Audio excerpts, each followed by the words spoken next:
to the All Done About Everything episode 1. Today, we'll be talking it up with one of Jamaica's most prolific entrepreneurs, the founder and the CEO for the entity JA. Let's go!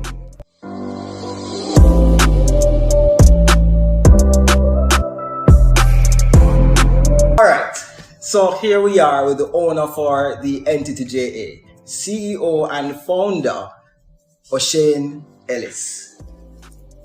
Mr. Ellis, Sir, Oshane, welcome to All Done About Everything. I'm happy to be here. I mean, the entity JA, since it has been established in 2012, since then you guys have done a series of events. You would have found yourself, taking up business in Turks and Caicos, the Bahamas, US, and Jamaica. Yeah. So tell us, who's Oshane Ellis? Alright, so who's Oshane Ellis? Where to start? First and foremost, I'm a father of 3 amazing, energetic young men, and husband to an amazing wife that, of course, supports any and everything that I'm doing, literally. Oshane is a go-getter. If you ask anybody, do you know Oshane Ellis? What type of person is he? I think that everybody would say that I get the job done. Coming up over the years in the ranks, I've been known to be the man to go to get whatever task you need to get done when others might have it challenging. So, tell us, Mr. Ellis. What was it like growing up? Where are you from? It's funny you say that, Alan, because we're both from the same community. It's funny you say that. Originally, I'm from Central Kingston. Well, originally, I was born in a little district in St. Catherine, in northern St. Catherine, called Mount Industry. Unlike the traditional young person that would have been birthed at a hospital, my mother gave birth to me at home in Mount Industry. It was actually 1 month before that hurricane that basically destroyed Jamaica, Gilbert. Yeah, so 1 month before Gilbert, I was born in Mount Industry. My grandmother was the person that did the all the medical work there and stuff before she could even get to a hospital. I don't even recall her going to a hospital ever for the first half, because of course it was hurricane season. But then of course spent my first 10 years there and then came into Kingston, and the rest was history. Grew up in Central Kingston. What was it like growing up in Central Kingston? I mean, mixed feelings. It was rough at times. It was fun. You have your friends you get to play with, but mostly it was challenging. Test of character. It's not for the weak at heart, and if you're not careful, you get sucked in. Is one thing that I would say. So it was one word, challenging. Into what? Sucked into a lot of the wrong things. There's a lot of crime and violence around.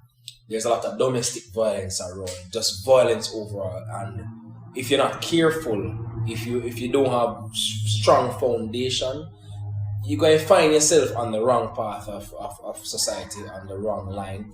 And it's a very, very thin line between good and bad.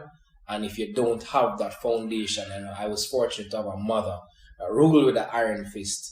And what I can tell you, I mean, you know my mother, and of course my grandmother before she passed, very, very, very, very strict. So big up to the women, because my mother ruled with an iron fist, and she was adamant that her son and her daughter not going to become criminals. And here we are today. So, tell us about your high school life. Which high school you went to? I went to best high school in the world, of course. I mean, everybody will say that. Yeah, no pun intended. I went to the best high school in the world. It's the Kingston College, Fortis Cadere, Cedere, non-potest. And for the persons that don't know what that means, the brave may fall, but we'll never, never, never, ever yield. 2A North Street, just to be exact, purple and white. There, I laid it out for all the persons that are living under a rock.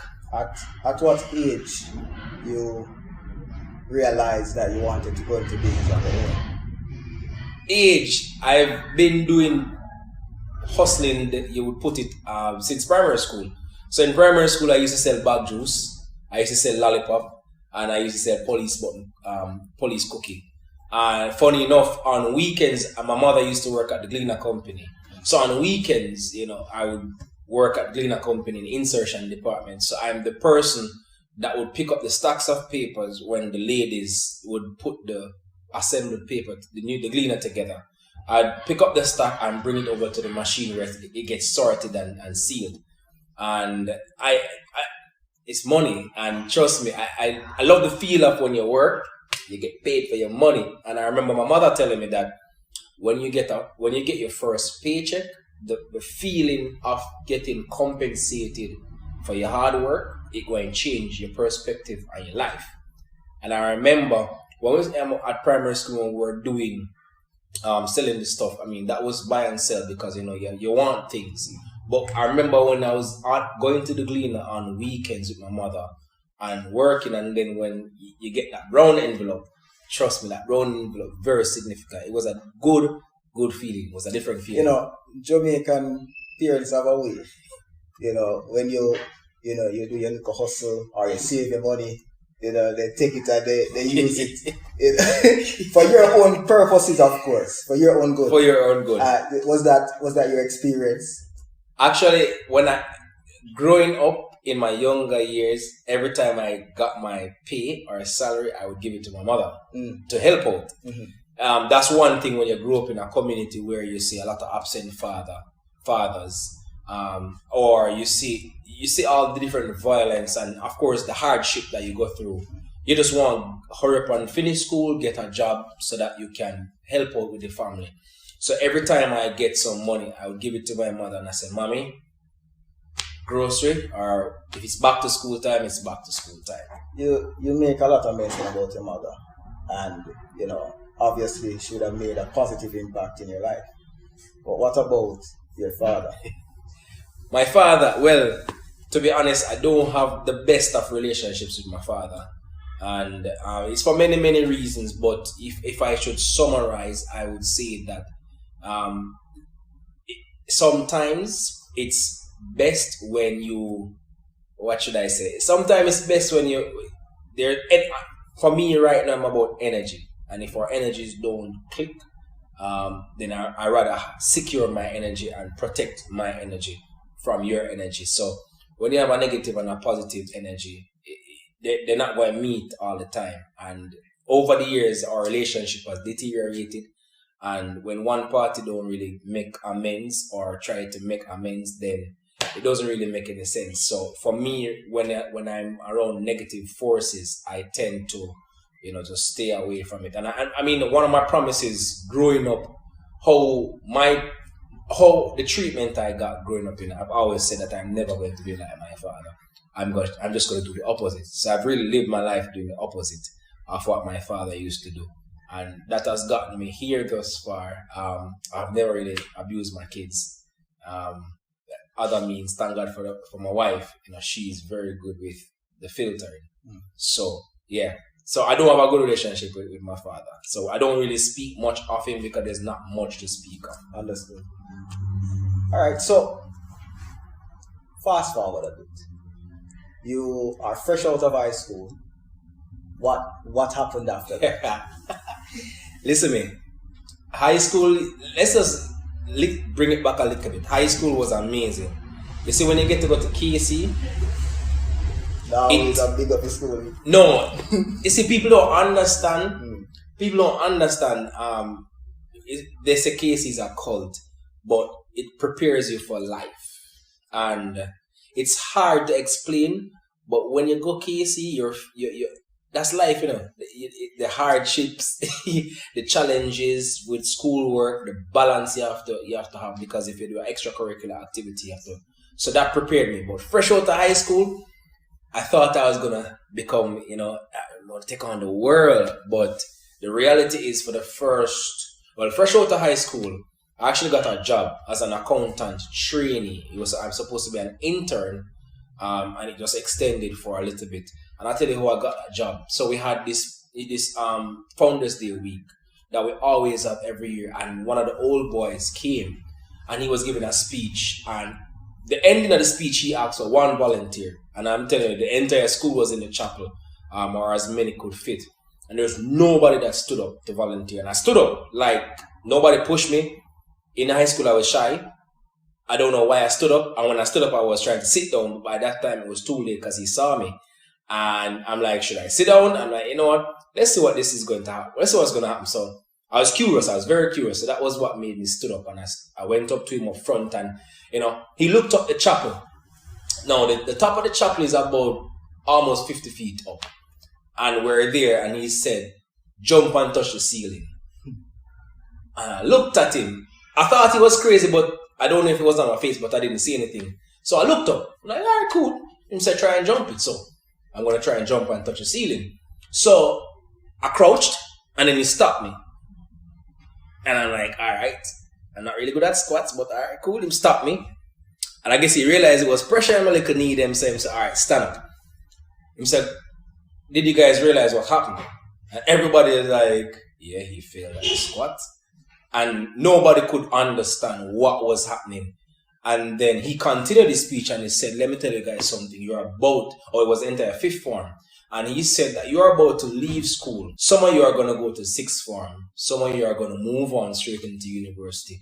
But let me tell you something. Just like how you see young Oshane Ellis, I told him to touch the sky. Everybody says sky is the limit. But what did he do first? He crouched. Just know that in life, sometimes you'll have a slight pullback or setback, but don't make that setback get the best of you, because that setback is building up momentum to have a comeback. And that was a message that he wanted to get across to everybody. And everybody, like literally, when he said that, everybody's face light up. And what ended up happening is that he actually came to me afterwards and he hooked me up with a job. He said, I liked your bravery and you embodied everything that a 40 should have. Interesting. I'm going to hook you up with a job. And that's how I got my first job. You found yourself in the hotel industry. And from there, you would have started the Entity JA. And, you know, let me just say, the Entity JA, it brings together a series of entertainers and you put them in various hotels across the island, in Turks and Caicos, in Jamaica, and in the Bahamas. And the entertainers, you know, people who do like fire breathing, you know, just to name some of the bizarre things that these people do, and it's quite entertaining. Now, how do you find these people? Years of networking.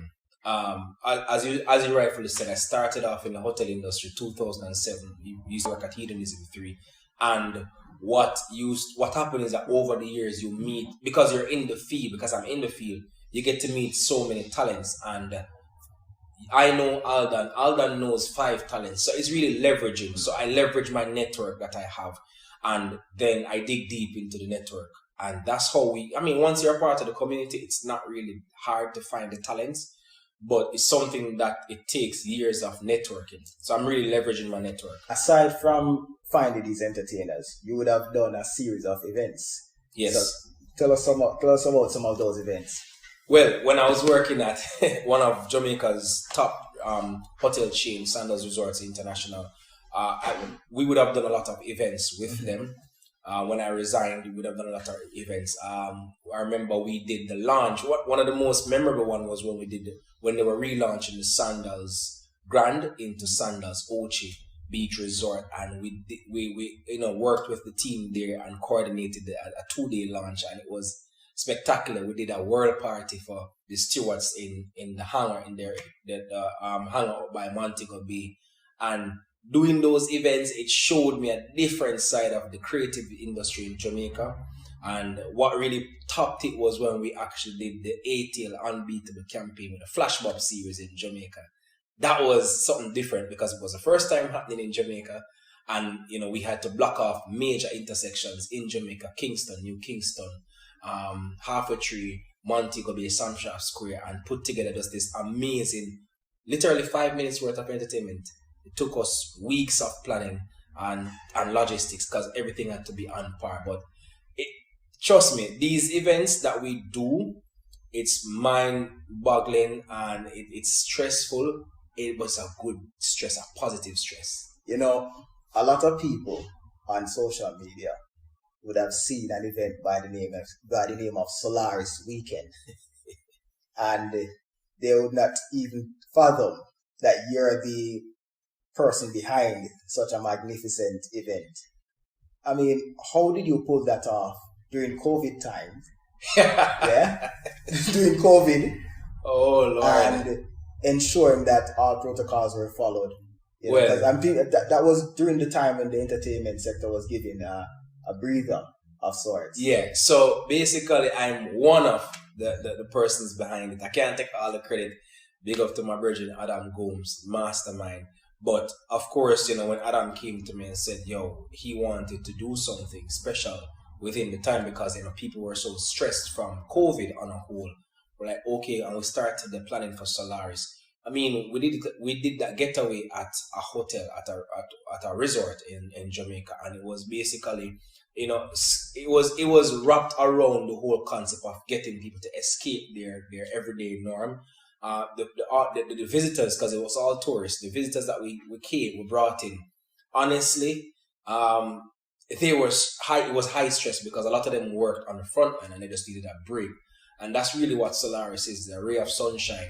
And it was how we got it together. I mean, bringing everybody in, the protocols were observed.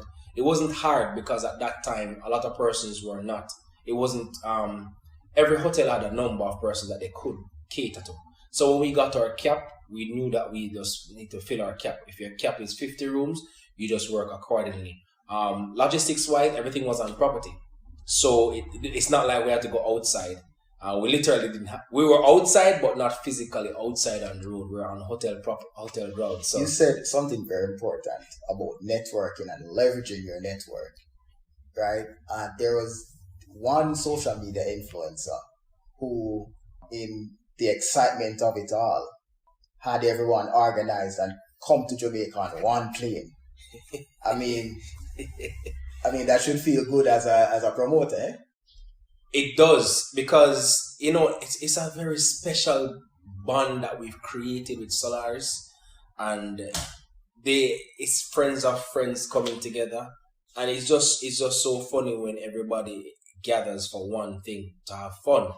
And when, you know, Funky, when he's out, he's the life of the party. So Funky anywhere there, yeah, Funky's the life of the party. Crazy energy, and it was his idea. It's like, guys, and we're like, yeah, no, sure. And they gathered, they waited at the airport lounge in Miami, and they all boarded at the same time. Luckily, we got everyone on the same airline, so he just organized everybody and they started to drink from the airport lounge, and it became a party. How many people was it? It was 100 persons because it's 50 rooms. And as I said, it's everybody plus everybody and their either wife or fiance or girlfriend or friend. Okay. So we had 100 persons from across America, California, Miami. Some persons, California, Miami, and they came into Jamaica. We got them housed at a resort, and we just put on the getaway together. We understand that doing business can be challenging. What is the process of getting your business registered in other countries? The Bahamas, the Turks and Caicos, yes, America. What's the cost and the process? What was that like? Yes. Cost is still undetermined. I mean, it's a never-ending cost. But in America, to get your business registered, you'd have to check out the IRS website. And you need a business partner, of course, because you need a social security number. Once you get that business registered, depending on the state, because America it's not like Jamaica where it's one fee. It depends on the state that you're registered in, but everything is located on the IRS website. In terms of, you would have to first identify a state. The state that I chose, it cost me $250 US. And then once you get that business registered, you have to start a process to get a permit. So your business is legal in America. Now in Turks and Caicos, it's not so complicated, but it is complicated in the sense that you have to have an islander a part of your business, and that islander has to have 70% of your business. Yes, so for me, I basically chose a McDonald's effect. So yes, I have a business partner in TCI, and basically you run everything there. The minimal cost, really and truly, to get your business registered and licensed, I think it's like $150 to get that sorted out. But of course, there's a business license that comes into play, and once you get that, you always need liability insurance as a coverage. The Bahamas, the similar format. You need a business partner. The business partner has to have at least 60%. All these information you can pull up from the government website. And in the Bahamas, $350 to get your business registered. Oshane, do you have a degree? I have a pending degree. I took a break when I was made redundant from my last 9 to 5. I took a break because I needed the time to focus on building up my company. What I'm asking is, where did you get all this knowledge from? The knowledge. Yeah. Whose inspiration? Who inspired all this? And because there has to be someone who you look up to, who would have helped guide the process of you becoming this person. Honestly, the business mogul that I look up to in the sense of what they've done for business overall is Gordon Wood Stewart, to be honest, and by extension his son, what they've done with the all-inclusive concept. If you listen to, I think, Butch, one of Sir Butch interview on Profile, he would have said that he did not create all-inclusive. He just simply refined it and made it into something iconic. And if you look, he didn't create it. And of course, that's where it started. But for personal development, I remember watching the McDonald's movie, and my mind was just blown away at what one man created and how he created it. And so persons might find it funny, but my inspiration comes from the books I read and the films I watch. You ever feel like giving up? Many times, every day. I mean, if you don't feel like giving up, then something wrong. But every day, I'm like, why am I doing this? Why don't I get a job? Like, it's just easier to get a job. But my wife, people will tell you, I don't know, I don't quit anything. When I start something, I see it all the way through until the very, very end. But even though I've had a lot of moments of weakness, but yeah, every day, I feel like when I just say, Mr. Ellis, you said earlier that, many times you felt like giving up. But what kept you going? What keeps me going? Because as I would have said, every day I feel like giving up. But what keeps me going is, in life you have to find your why. What hurts you? And what hurts me is to get up at 6 a.m. every single day, leave my family and go to a job at just over broke. That really keeps me on that paycheck. And when you get paid, it's not even enough. So every day that I get up and don't have to go to a job where I give my all with little in return, that's what keeps me going, because I get the freedom of the time. I get time freedom by being an entrepreneur, where I get to provide for my family and I get that peace of mind. That's what keeps me going. One of my favorite quotes from Muhammad Ali is that, don't count the days, you make days count. So every single day that I get up, every single day that I wake up, I make sure that I maximize that 64,400 seconds that I get, that 84,400 seconds that I get in that one day. I maximize every single second and I make use of it. And that is what keeps me going. The entity JA, since it has been established in 2012, I mean, I just ask you, right? What is the value of that company? Right? Yeah? The man's going deeper. Yeah. What's the value of that company? Ballpark figure, Ballpark figure. Wow. All right. So, luckily I'm always prepared.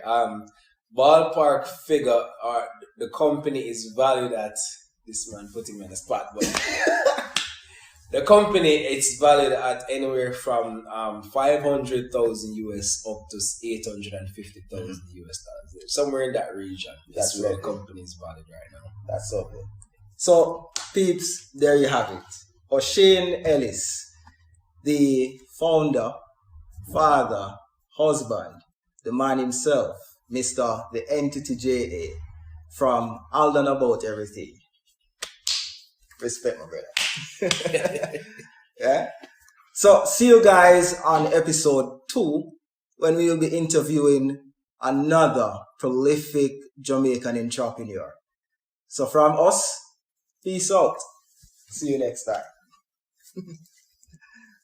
Very good.